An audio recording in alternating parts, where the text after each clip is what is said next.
Hello and welcome to a review of a good company developed by Chasing Carrots and published by the Irregular Corporation.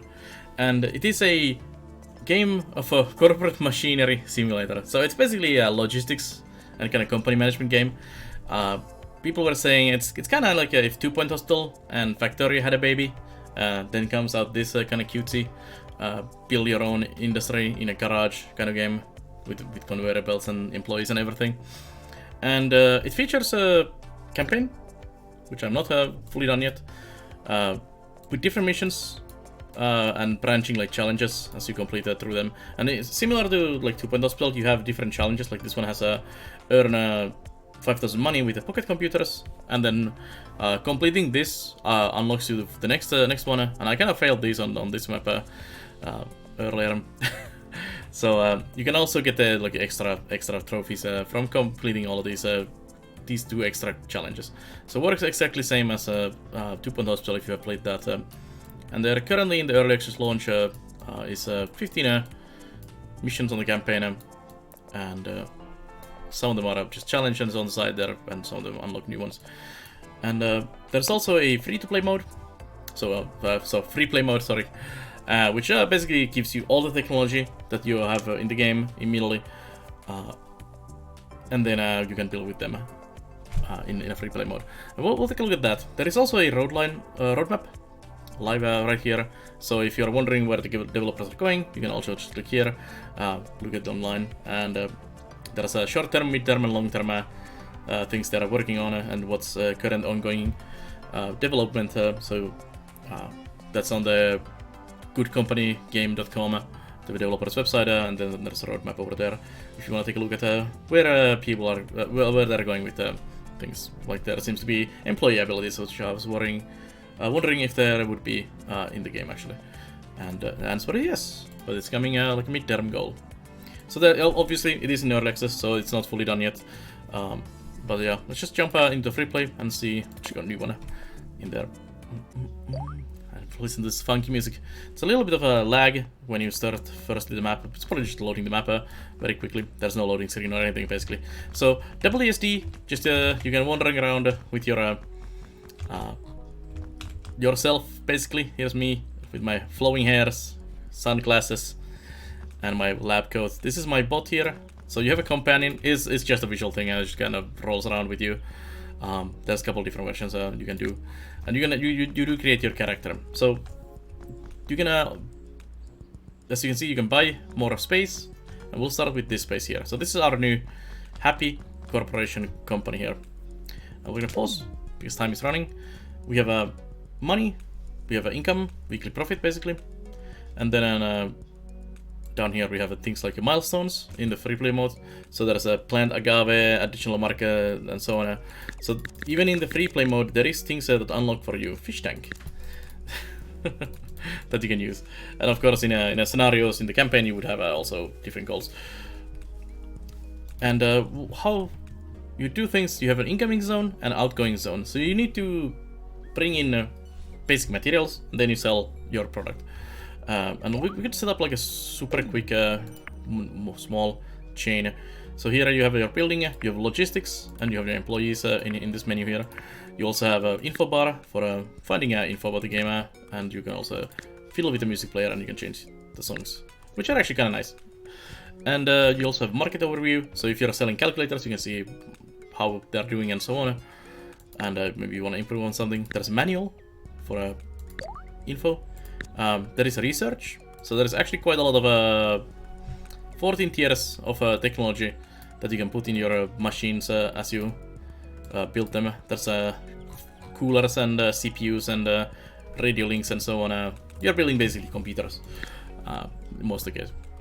Although you start with calculators. So let's start with just a simple calculator thing.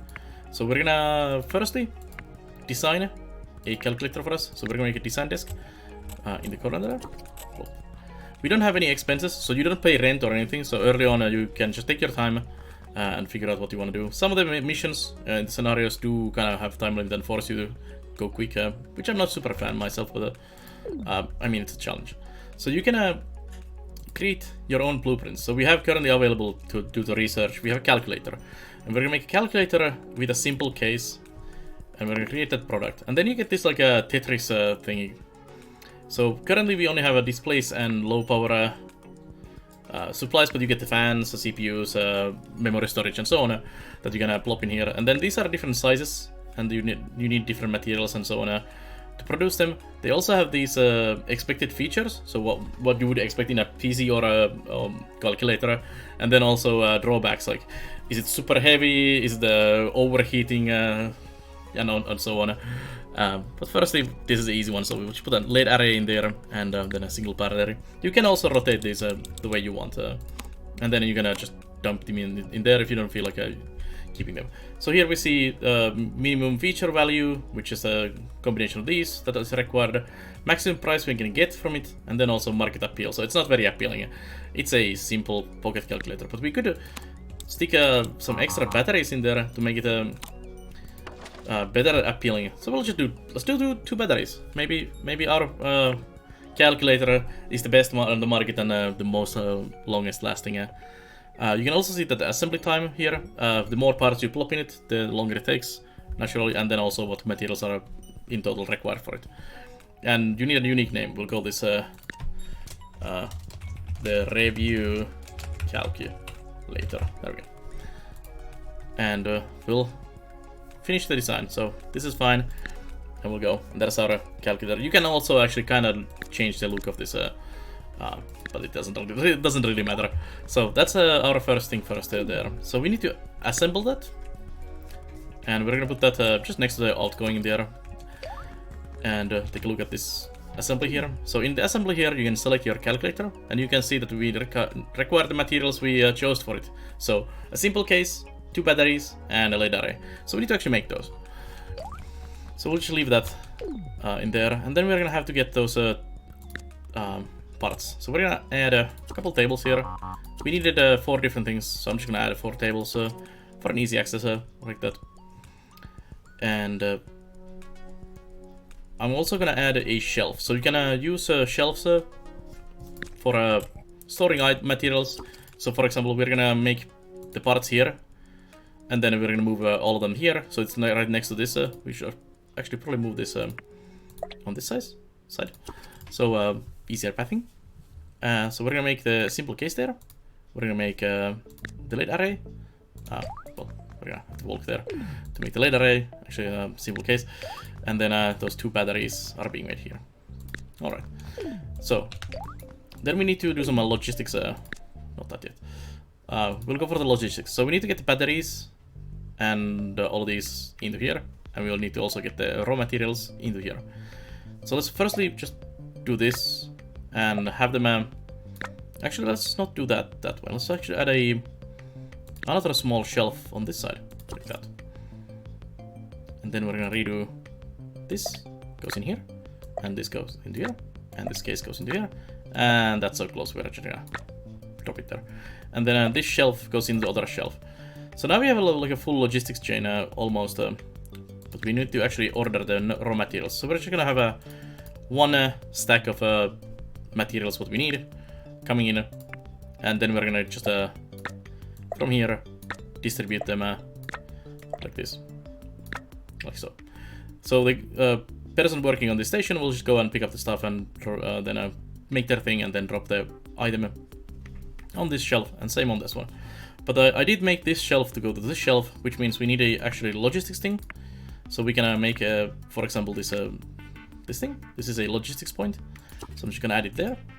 And then within this area, you can assign people for the logistics point, and they will move things between different inventories as needed for us. So we basically now have full logistics done. So raw materials into the tables, intermediate parts into the shelf, and then that into that shelf, and then all of that into this shelf, into the assembly, and the assembly then into the outgoing. And then we're gonna need, of course, someone to actually do this thing for us. So you can actually yourself. So we can wait. Let's wait for we'll just do a dance and wait for our delivery to arrive. So we can actually grab these things from the shelf ourselves. And we can also work and just manually craft these batteries if you really feel like. But that's like a caveman. You're a boss of a corporation. You don't dirty your own hands doing stuff, right? So we're gonna actually put these back and have someone else do the dirty work and earn money for us. So I'm gonna park myself, say here. And then we're gonna go and hire some employees. So these poor guys, they currently have different prices, but they don't have different abilities. So everyone works as well as the other guy, but in the roadmap for the game, they have specific skills and so on. But in this version of the launch version, you just hire whoever is the cheapest, basically, to work for you. So you go there, and we'll get this Catherine Black, a cheap one, and let's see who else we have. Chaislin, nice pink hair. You go make some cases for us.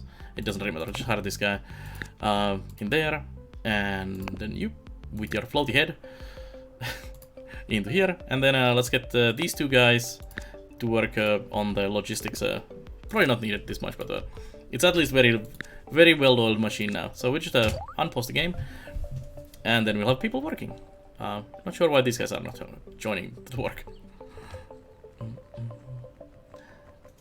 So they grab those and onto the tables. Did I actually hire? I may have hired actually extra ones. Actually, correction. They don't have anything to do with right now. So they're waiting for that stuff to be put on the box, on the shelf. I may have actually messed up some of the logistics. Yeah, I actually made a direct line. So I'm gonna delete these direct lines, and they force them to actually use the shelf. There we go. And this guy is waiting for the cases and everything to be delivered here. And she's still making them. Alright. Now the logistics person is like, oh hey, I need to actually move these things from shelf to shelf. Of course, this is such a small scale thing that you wouldn't really need all of this logistics and everything in this point. And you can also get like conveyor belts and stuff later on. But in a small scale, in industry like this, it's not really needed. So they move the items towards here. You're still missing a case. If only they would move that. Let me help it. Let me help you out. The boss man is here. Let me show you how it's done. Boop, there we go. They may have actually not been set to move. No, they are set to move that. Good. So now he's ready to go. He's crafting our first pocket calculator. Not yeah, pocket calculator. And then he loads it up on the platform here. Let's also adjust this a little bit. So you can reserve slots in inventories. So we'll reserve 18 slots for the items on the pallet there. So you can also do the same with these shelves and everything if you want to reserve enough space for just to have like a stack of cases, stack of the other parts, and stack of the other parts. So it doesn't just fill the one thing. Or unless you want to fill the whole thing with one item, then you can do that. And looks like we're on Wednesday and we're at minus 2,000 on the profits. But by the end of the week, I think we should be okay with our calculators. And then we can see how's our review calculator doing. Currently 0 units sold, little market appeal. Price is not very appealing. You can discount your pocket calculators to make it more appealing. We'll give like it's a early access bonus, 15% discount. There we go. Gives a little more market appeal, which gives you more potential sales. So if you have a really crappy pocket calculator, nobody's like, a couple guys might buy it at full price, but when you lower the price, it's like, oh, maybe this is actually decent. As long as you have the production to do it. But yeah, that's like a good company in a nutshell. It's basically a logistics and business management. You build these things, and this is a very small and simple one, and it blows up into massive chains and very complex and very complicated combos very quickly. But it's also a really fun and chill game to play. I had a ton of fun going through the campaign and checking out things. And it's just fun. It is fairly difficult. At least I kind of got my ass handed to me by some of the challenges and the campaign mission that I did last.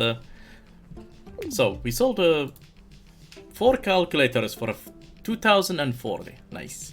So we didn't actually make money, but our production chain is also not fully running yet. So there's that. So once this gets better, and we also need to find a little fine tuning and everything, we'll have profits and we'll take over the world with our good company.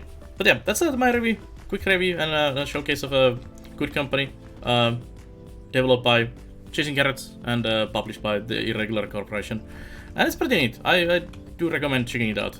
So, anyways, thank you for watching this review, and if you want to check out some more of the reviews, there's a bunch in the YouTubes, also on Steam, and also you can find me on twitch.tv/Belloner every day. I play strategy management building games and so on, and come say hi. So anyways, I'll see you guys next time.